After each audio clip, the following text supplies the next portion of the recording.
સમગ્ર રાજ્યમાં પ્રજાસત્તાક પર્વની ઉત્સાહભેર ઉજવણી. તાપીના બાજીપુરામાં રાજ્યપાલ આચાર્ય દેવવ્રત અને મુખ્યમંત્રી ભૂપેન્દ્ર પટેલે ફરકાવ્યો ત્રિરંગો. રાષ્ટ્રધ્વજને સલામી આપ્યા બાદ રાજ્યપાલ અને મુખ્યમંત્રીએ કર્યું પરેડનું નિરીક્ષણ.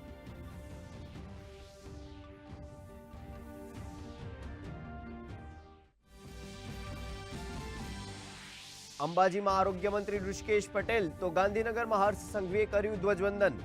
સિંગવડમાં કૃષિમંત્રી બચુ ખાબડ, વાપીમાં કનુ દેસાઈ અને પંચમહાલમાં વિધાનસભા ઉપાધ્યક્ષ જેઠા ભરવાડે આપી તિરંગાને સલામી. તો સ્ટેચ્યુ ઓફ યુનિટી ખાતેના ધ્વજવંદન કાર્યક્રમમાં અભિનેતા આમિર ખાને આપી હાજરી. સમગ્ર દેશમાં આજે 76મા પ્રજાસત્તાક પર્વની ઉજવણી. દિલ્હીના કર્તવ્ય પથ પર રાષ્ટ્રપતિ દ્રૌપદી મુર્મુ અને પ્રધાનમંત્રી નરેન્દ્ર મોદીએ રાષ્ટ્રધ્વજ ફરકાવી આપી સલામી.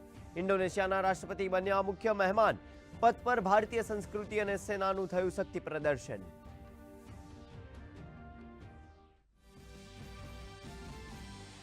કર્તવ્ય પથ પર ભારતીય સેનાના શૌર્યના થયા દર્શન. આકાશમાં ગરજ્યા રાફેલ અપાચે, થલ પર ડેર વિલ્સનું અદ્ભુત કરતબ. રાષ્ટ્રપતિએ પરેડને આપી સલામી.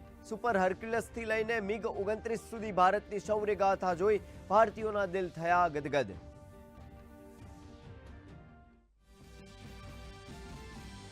દિલ્હીના કર્તવ્ય પથ પર 16 રાજ્યો અને કેન્દ્રશાસિત પ્રદેશના ટેબ્લો બન્યા આકર્ષણ. ઉત્તર પ્રદેશની ઝાંખીમાં દેખાઈ મહાકુંભની ઝલક. ભારતીય નેવીએ આત્મનિર્ભરનો આપ્યો મજબૂત સંદેશ. તો વિરાસત અને વિકાસની થીમ પર રજૂ થયો ગોવાનો ટેબ્લો.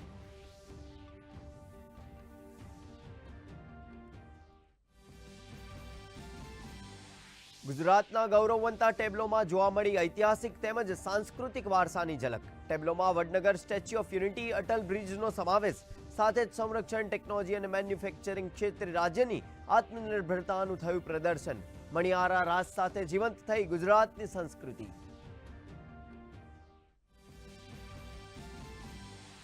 જામનગરમાં સુપરફાસ્ટ સૂર્યકિરણ ટીમના વિમાનોએ રજૂ કર્યા હેરત અંગેજ કરતબો.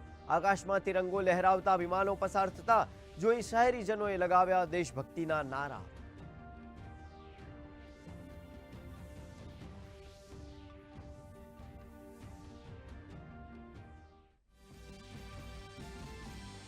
પ્રજાસત્તાક દિવસની પૂર્વ સંધ્યાએ કેન્દ્ર સરકારે પદ્મ પુરસ્કારોની કરી જાહેરાત. 8 ગુજરાતી સહિત 139 હસ્તીઓને પ્રાપ્ત થશે પદ્મ પુરસ્કાર.